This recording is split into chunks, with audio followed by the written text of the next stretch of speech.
દર્શક મિત્રો નમસ્કાર. જીટીપીએલના વિશેષ કાર્યક્રમમાં હું સમિત પંચોલી આપ સૌનું સ્વાગત કરું છું. મિત્રો, આજકાલ આપની આસપાસ ઘણા બધા યુગલોને આપણે જોઈએ છીએ કે જેના લગ્ન થયાને ઘણો સમય થયો હોવા છતાં તેઓ નિસંતાન હોય છે.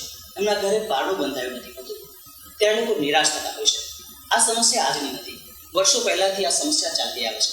પરંતુ પહેલાના સમયમાં લોકો હાથ ઉપર હાથ રાખીને બેસી રહેતા હતા, કારણ કે એ વખતે કોઈ ઉપાય નહોતા. પરંતુ હવે વિજ્ઞાન અને ટેકનોલોજી એટલા આગળ વધી ગયા છે કે હવે કોઈ પણ નિસંતાન ન રહી શકે. તો આ વિષય પર માર્ગદર્શન મેળવવા માટે આપણે આજે મુલાકાત કરીશું, માર્ગદર્શન મેળવીશું દાહોદના ગોવિંદનગર સ્થિત ન્યૂ હોપ હોસ્પિટલના જાણીતા IVF specialist doctor Ketan Patel પાસેથી. સર, આપનું સ્વાગત છે કાર્યક્રમમાં. નમસ્કાર. સૌપ્રથમ જીટીપીએલના દર્શક મિત્રોને મારા નમસ્કાર. સર, હાલ વંધ્યત્વના જે કેસો છે, ઇન્ફર્ટિલિટીના જે કેસો છે, એનું પ્રમાણ ઘણું વધારે સામે આવી રહ્યું છે. શું કારણ આપ માનો છો? ચોક્કસ તમને જણાવી દઉં. સૌથી પ્રથમ તો વંધ્યત્વ એટલે શું? વંધ્યત્વની આપણે ડેફિનેશન જોઈએ તો એની વંધ્યત્વની ડેફિનેશન છે કે પતિ પત્ની લગ્ન થયા 1 વર્ષ સુધી જોડે રહ્યા હોય અને તેમ છતાં પણ જો પ્રેગ્નન્સી ના રહે તો એને વંધ્યત્વ કહેવામાં આવે છે. હવે અત્યારના સમયે વંધ્યત્વનું પ્રમાણ ધીરે ધીરે વધી રહ્યું છે. એના બહુ બધા કારણો છે. એક તો લગ્નની ઉંમર જેમ દિવસે દિવસે વધતી જાય છે એ રીતે એલ્ડરની એજમાં જ્યારે મેરેજ થાય ત્યારે સ્વાભાવિક રીતે પ્રેગ્નન્સી રહેવામાં તકલીફ પડતી હોય છે, કારણ કે એજ જે ઉંમર હોય છે એક સૌથી મોટું પરિબળ છે પ્રેગ્નન્સી રહેવા માટે. બીજું છે, લોકો અત્યારે પોતાની પ્રોફેશનલ લાઈફને વધારે પડતું મહત્વ આપે છે, જેના કારણે જ્યાં સુધી એ લોકો પોતે સેટલ ના થાય, પોતાનું પ્રોફેશનલ લાઈફ સેટલ ના થાય ત્યાં સુધી એ બાળકો એવોઇડ કરતા હોય છે. જ્યારે એ પ્રોફેશનલ લાઈફ સેટલ થતી હોય છે ત્યારે એ ઉંમર એમની એ જે બાળક ગર્ભધારણની ઉંમર હોય છે એ વટાવી ચૂક્યા હોય છે. બીજું છે લાઈફસ્ટાઈલ. અત્યારની જે લાઈફસ્ટાઈલ છે એ પણ એક મહદઅંશે બહુ મોટો ભાગ ભજવે છે વંધ્યત્વમાં. એટલે આમ જોઈએ તો અત્યારે જેમ જેમ ડેવલપમેન્ટ થતું ગયું એમ વંધ્યત્વનું પ્રમાણ એટલે ઇન્ફર્ટિલિટીનું પ્રમાણ પણ વધતું ગયું છે. સર, વંધ્યત્વ એ શું માત્ર સ્ત્રીઓની સમસ્યા છે? શું કહેશો આપ? સમાજમાં અત્યાર સુધી તો એવી માન્યતા પ્રવર્તી હતી કે વંધ્યત્વ એ માત્ર સ્ત્રીનો જ પ્રોબ્લેમ છે. પણ વૈજ્ઞાનિક રીતે આપણે જોઈએ તો વંધ્યત્વના મુખ્ય કારણોમાં 30% કારણોમાં સ્ત્રી જવાબદાર છે, 30% કારણોમાં પુરુષ જવાબદાર છે, અને બાકીના 40% જે કેસ છે એમાં સ્ત્રી અને પુરુષ બંનેના પરિબળો મહત્વનો ભાગ ભજવતા હોય છે. એટલે મહદઅંશે આમ એમ કહી શકાય કે 50% કેસમાં સ્ત્રી અને 50% કેસમાં પુરુષના પરિબળો આમાં ઇન્ફર્ટિલિટી એટલે વંધ્યત્વ માટે જવાબદાર હોય છે. સર, કુદરતી પ્રેગ્નન્સી કઈ રીતે પ્લાન કરી શકાય? જી ચોક્કસ સમીરભાઈ, જો કુદરતી પ્રેગ્નન્સી કઈ રીતે રહે છે એ જો આપણને ખબર હોય તો વંધ્યત્વની ઘણી એવી સમસ્યા આપણે નિવારી શકીએ છીએ. પ્રેગ્નન્સી રહેવા માટે જરૂરી 2 મુખ્ય પરિબળો હોય છે. એક તો સ્ત્રી બીજ અંડાણુ, એક મેચ્યોર અંડાણુ જરૂરી છે, અને સાથે સાથે પુરુષ બીજ એટલે કે શુક્રાણુ જે સ્પર્મ હોય છે, એટલે પર્યાપ્ત માત્રામાં શુક્રાણુઓ અને સારી ક્વોલિટીના અંડાણુ બંને જરૂરી હોય છે. હવે નેચરલ પ્રેગ્નન્સી કઈ રીતે રહે છે? સ્ત્રીમાં ઓવ્યુલેશન થતું હોય છે, જે મિડ સાયકલમાં એટલે કે પીરિયડના 12મા 13મા 14મા દિવસની આસપાસ જે ફલિત થયેલું એક બીજ છૂટું પડતું હોય છે. અને આ સમયે જો એ બીજને શુક્રાણુ મળે સારી પૂરતી માત્રામાં તો એનું ફર્ટિલાઇઝેશન થાય અને નોર્મલ પ્રેગ્નન્સી રહેતી હોય છે. એટલે એવું કહેવાય કે આખા મહિનામાં માત્ર 2 કે 3 દિવસ એવા હોય છે કે જેને ફર્ટાઇલ પીરિયડ કહેવાય. એ પીરિયડમાં જો પતિ અને પત્ની જોડે રહે અને પ્રેગ્નન્સી માટે કોશિશ કરે તો એમાં પ્રેગ્નન્સી રહેતી હોય છે. બાકીના સમયમાં જોડે રહે ના રહે એનાથી કોઈ ફરક પડતો નથી, પણ આ જે ફર્ટાઇલ પીરિયડ છે એ સાચવે તો એમાં નેચરલ પ્રેગ્નન્સી થવાની સંભાવના હોય છે. અને એક પ્રકારે જો પ્લાનિંગ કરવામાં આવે તો કદાચ કુદરતી જે પ્રેગ્નન્સી છે આપણે વાત કરી રહી શકે. સર, આઈયુઆઈ અને આઈવીએફ આ બંને સાંભળવામાં આવે છે, તો બંને વચ્ચે શું તફાવત છે? ચોક્કસ. આઈયુઆઈ અને આઈવીએફ. આઈયુઆઈ મતલબ ઇન્ટ્રા-યુટેરાઇન ઇન્સેમિનેશન અને આઈવીએફ મતલબ ઇન વિટ્રો ફર્ટિલાઇઝેશન. આઈયુઆઈ એક સિમ્પલ પ્રોસેસ છે જે કોઈ પણ કપલ કરાવી શકે છે, અને આઈવીએફ એ એડવાન્સ ટેકનોલોજી છે. એટલે અત્યારની એવું કહેવાય કે જે ઇન્ફર્ટિલિટીમાં લેટેસ્ટ જે ટેકનોલોજી છે આઈવીએફ છે. આઈયુઆઈ માં બહુ ઓછો ખર્ચો થતો હોય છે, જ્યારે આઈવીએફ એ ખર્ચાળ આઈવીએફ લાસ્ટ ઓપ્શન છે. આઈયુઆઈ માં પ્રેગ્નન્સી રહેવાની શક્યતા પર સાયકલ એટલે એકવાર તમે આઈયુઆઈ કરાવો તો 15 થી 20% જેટલા ચાન્સીસ હોય છે. ત્યારે આઈવીએફ માં 60-70% જેટલા સક્સેસ રેટ હોય છે. આઈયુઆઈ માં શું કરવાનું હોય છે કે આઈયુઆઈ એક નેચરલ પ્રોસેસ જ છે. એમાં જે સ્પર્મ હોય છે પુરુષના એને લઈ અને એનું એક પ્રોસેસ કરવાની હોય છે જેમાંથી સારી ક્વોલિટીના અને ગતિશીલ શુક્રાણુને આપણે ફિલ્ટર કરીએ એટલે કે સેન્ટ્રીફ્યુજથી એને ફિલ્ટર કરવાના એમાં મીડિયા એટલે કે એમાં પોષક તત્વો આપણે એડ કરતા હોય છે અને આ પોષક તત્વો એડ કરી અને જે સ્ત્રીનું જે યુટ્રસ હોય છે એમાં એક નાની કેન્યુલા એટલે નાનું કેથેટર હોય એના દ્વારા અંદર આપણે છોડી દઈએ છીએ.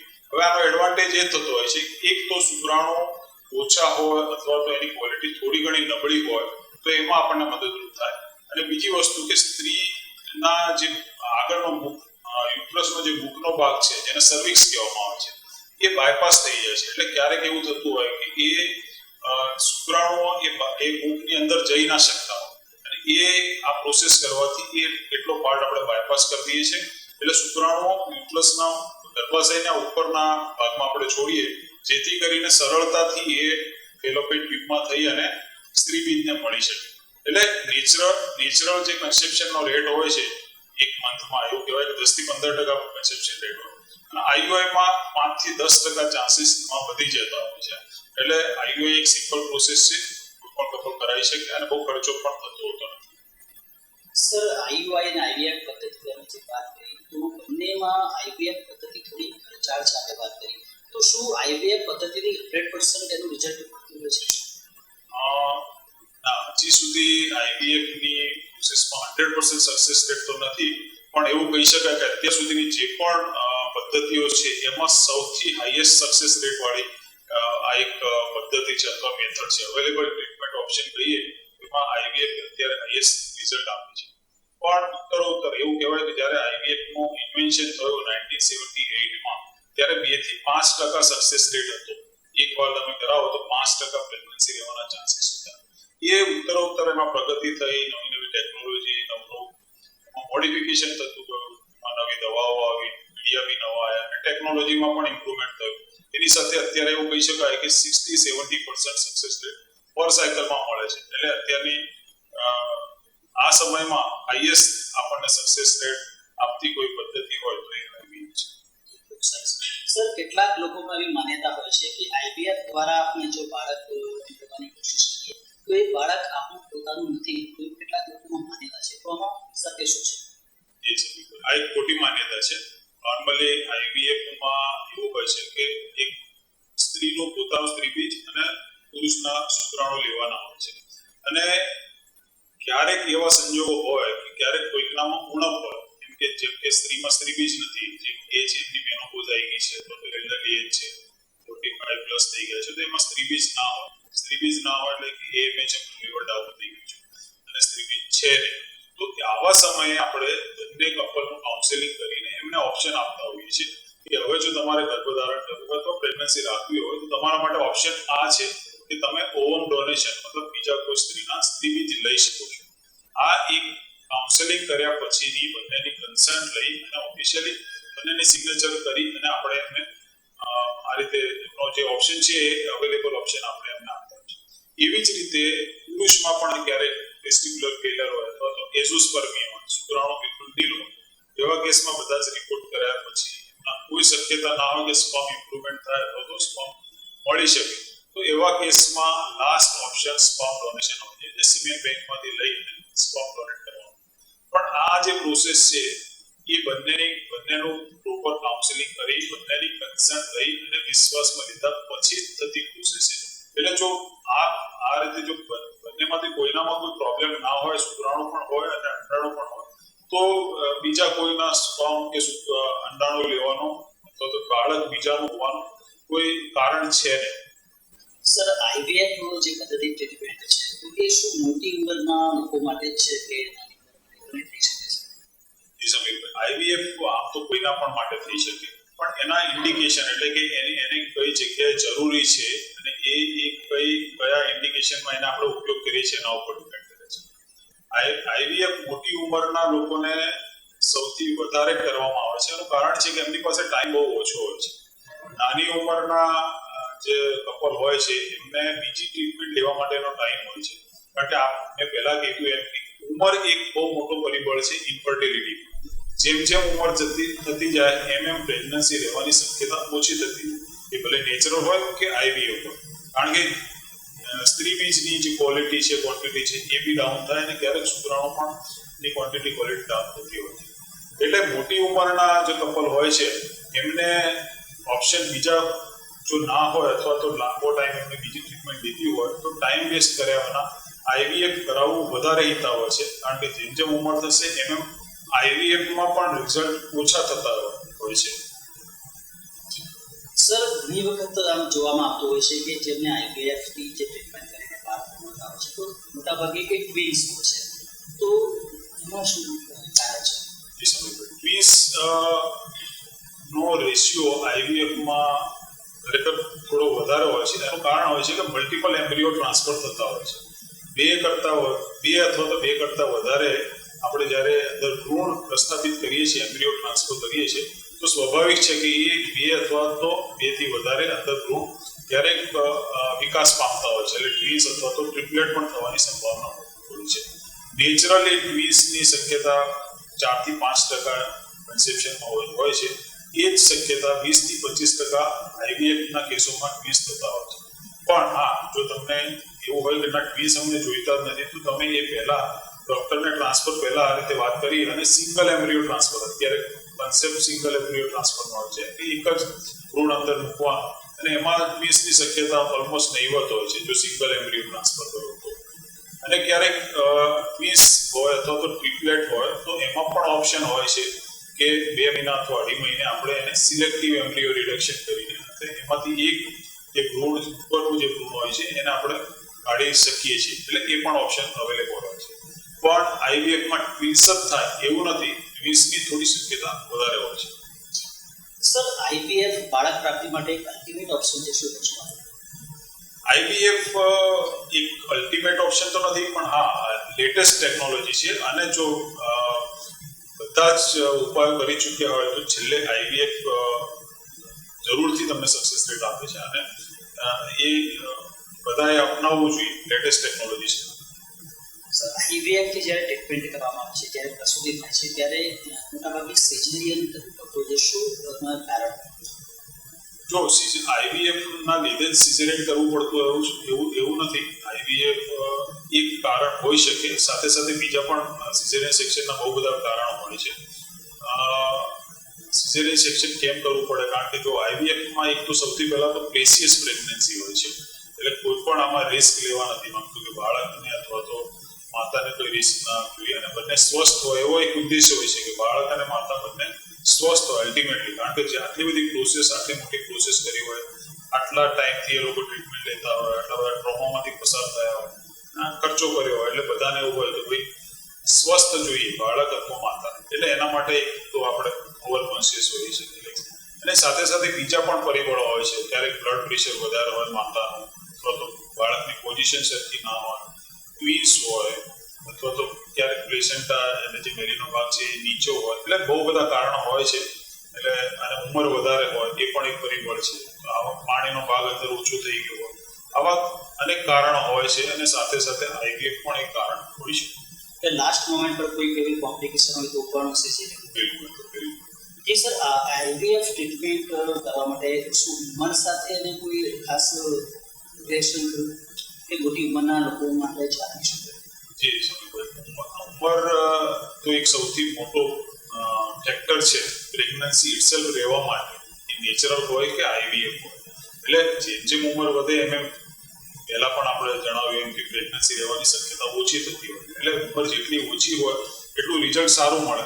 એટલે ઉંમર તો ખરેખર એક બહુ મોટું પરિબળ છે કન્સેપ્શન માટે. સર, ઘણા લોકોમાં એવી માન્યતા હોય છે કે પ્રેગ્નન્સીની દવાઓ લેવાથી શરીર ફૂલી જતું હોય છે, બોડી વધી જતું હોય છે, તો એમાં કેટલી સત્યતા છે? ના, એમાં કોઈ તથ્ય નથી. કારણ કે પ્રેગ્નન્સીની દવાઓ મોસ્ટલી હોર્મોન્સ હોય છે કે આ આઈવીએફની અથવા તો બીજી કોઈ પણ ટ્રીટમેન્ટ ચાલતી હોય. હોર્મોન્સ એટલે it is one type of body part, body fluid હોય છે. જેમ હોર્મોન્સ તો આપણી બોડીમાં હોય જ છે, પણ આપણને નોર્મલી નેચરલી એક બનતું હોય છે દર મહિને. એને આપણે વધારે એગ્સ બનાવવા છે, કારણ કે આપણે આઈવીએફ કરવું છે એટલે એ પ્રોસેસમાં વધારે એગ્સ જોઈએ. એટલે એ એક્સ્ટ્રા એમાઉન્ટ આપણે એમને આપીએ છીએ જે બોડીમાં ઓલરેડી સિક્રેશન થાય છે, અને એ જ્યારે વધારે એમાઉન્ટમાં આપીએ છીએ તો એ એમ કામ કરીને 24 અથવા તો 48 કલાકમાં યુરિનથી સિક્રેટ થઈ જતું હોય છે. એટલે આ આમ જોવા જોઈએ તો કોઈ મેડિસિન નથી, એ બોડીનો પાર્ટ જ છે. એટલે એનાથી બોડી ફૂલી જાય. હા, બીજા રીઝન હોઈ શકે બોડી ફૂલવાના, પણ મેડિસિનના લીધે બોડી ફૂલી જાય એવું વૈજ્ઞાનિક રીતે સાચું નથી. સર, આપણે પહેલાં પણ કહ્યું કે આઈવીએફ થોડું ખર્ચાળ છે, તો એક સામાન્ય માણસ માટે એ કેટલું ખર્ચાળ છે, કેટલો એમાં ખર્ચ આવતો હોય છે, એના કેટલા સિટિંગ્સ હોય, કેટલી વખત આવવું પડતું હોય છે? જી, જરૂરથી. આઈવીએફ એક કોસ્ટલી પ્રોસેસ છે, એ વાત તો સાચી છે, કારણ કે એમાં બહુ બધા સ્ટેપમાંથી પસાર થવાનું હોય છે. એના ઇન્જેક્શન હોય છે, મીડિયા હોય છે, એના ડિસ્પોઝેબલ હોય છે, અને આખો એક અલગ સ્ટાફ હોય છે ટ્રેન, એટલે આખું સેટઅપ હોય છે.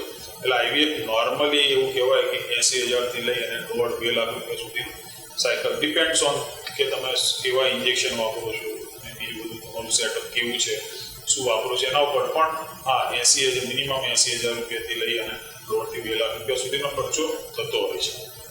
સર, હજુ પણ ઘણા લોકો અંધશ્રદ્ધામાં પણ માનતા હોય છે, તો એવા લોકોને આપ શું કહેવા માગશો? કારણ કે બાળક માટે લોકો જાત જાતની જગ્યાઓ પર જતા હોય છે અને ત્યાં છેતરાતા હોય છે.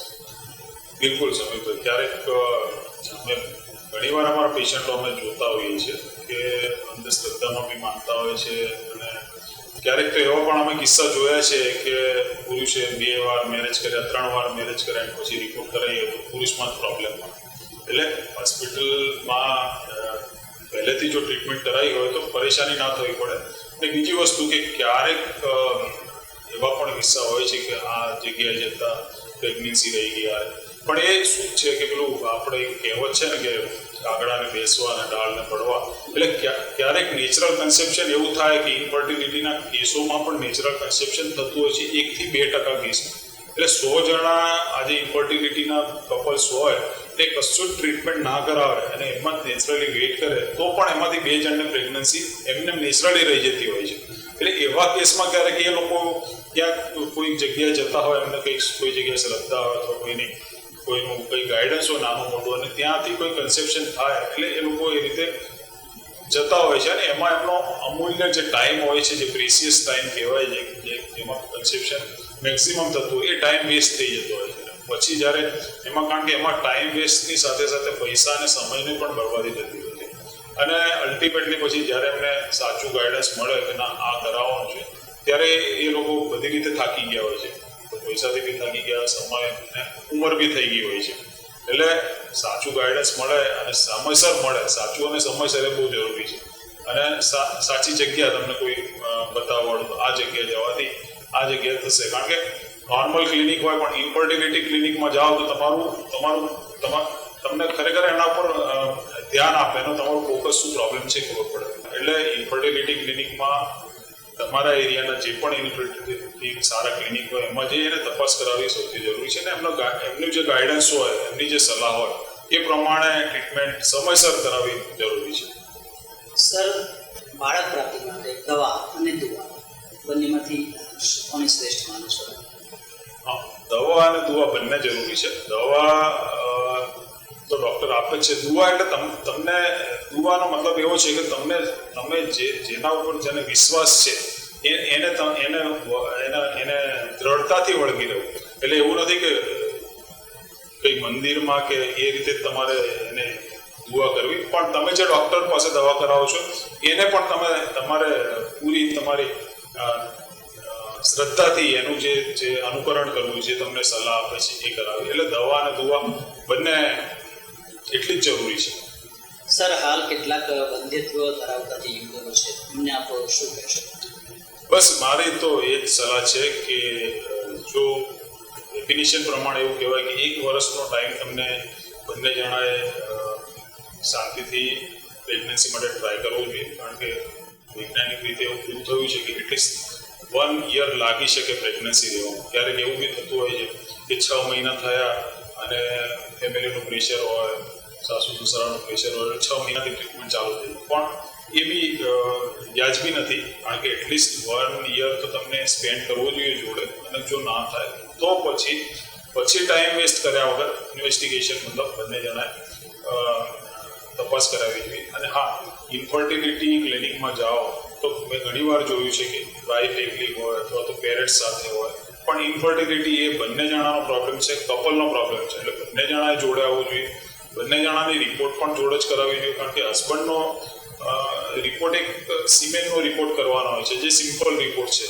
અડધો કલાકના તમારો રિપોર્ટ આવી અને એ જો એ રિપોર્ટ નોર્મલ હોય તો હસબન્ડનો 100% પાર્ટ ક્લિયર થતો હોય છે એટલે બંને જણાએ સમયસર ક્લિનિકની વિઝિટ કરવી અને જે તમને ઓપ્શન હોય એ ઓપ્શન ડૉક્ટરની સલાહ અનુસાર અનુસરવા જોઈએ કારણ કે ક્યારેક તમને ડૉક્ટર ઉપર વિશ્વાસ ના હોય તમે કોમનથી હોસ્પિટલમાં જાઓ એટલે શું થાય તો પછી એ ડૉક્ટર સલાહ આપે એટલે ના પછી બીજું ક્લિનિક ત્રીજું ક્યારેક તો અમે એવું જોતા હોઈએ છીએ કે પેશન્ટ પાસે 10 ફાઇલો હોય કારણ કે એમને કોઈના ઉપર વિશ્વાસ જ ના હોય કોઈ બી ડૉક્ટર કંઈ બી સજેસ્ટ કરે એટલે બીજો ઓપિનિયન ત્રીજો ઓપિનિયન આમાં ટાઈમની બરબાદી તમારો પૈસાની બરબાદી અને અલ્ટિમેટલી તમને કોઈ રિઝલ્ટ ના મળે એટલે પરેશાન થાવ એટલે પછી શું ફ્રસ્ટ્રેશન આવે એટલે જે પણ જગ્યાએ તમને વિશ્વાસ હોય એ ડૉક્ટરને પણ થોડોક ટાઈમ આપવો જોઈએ કારણ કે એવું નથી કે તમે હોસ્પિટલમાં પહેલી વાર ગયા એટલે તમને સીધું IVF જ કરવાનું કારણ કે આમાં તો શું છે કે એક પદ્ધતિ IUI ટ્રાય કર્યો IUIથી ના થયું તો પછી બીજું સ્ટેપ હોય એટલે સ્ટેપ બાય સ્ટેપ જવાનું હોય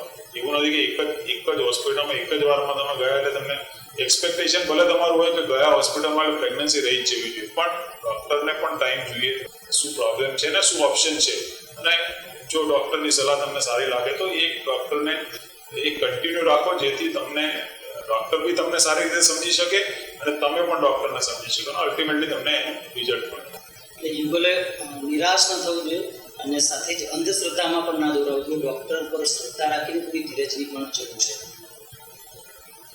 તો મિત્રો ડૉક્ટર કેતનભાઈ પટેલ પાસેથી ખૂબ સરસ માર્ગદર્શન આપણે મેળવ્યું આશા છે કે ઘણા બધા જે યુગલો છે એમની જે સમસ્યા છે એમના મનમાં જે પ્રશ્નો છે એમને નિરાકરણ મળ્યું છે અને ચોક્કસ આપ જેમ સાહેબે કહ્યું છે એ પ્રકારે અંધશ્રદ્ધામાં ના દોરાશો પ્રોપર સમય એ કોઈક સારા ડૉક્ટરની મુલાકાત લો ઇન્ફર્ટિલિટી સ્પેશિયાલિસ્ટની મુલાકાત લો અને એમના માર્ગદર્શન હેઠળ જો આપ આગળ વધશો તો ચોક્કસ આપ બંધ્યત્વ નિવારણ કરી શકશો થેન્ક યુ સમીરભાઈ તમારો અને GTPLના દર્શકોનો ખૂબ ખૂબ આભાર સર આપે ખૂબ વ્યસ્તતા વચ્ચે સમય આપ્યો બદલ આપનો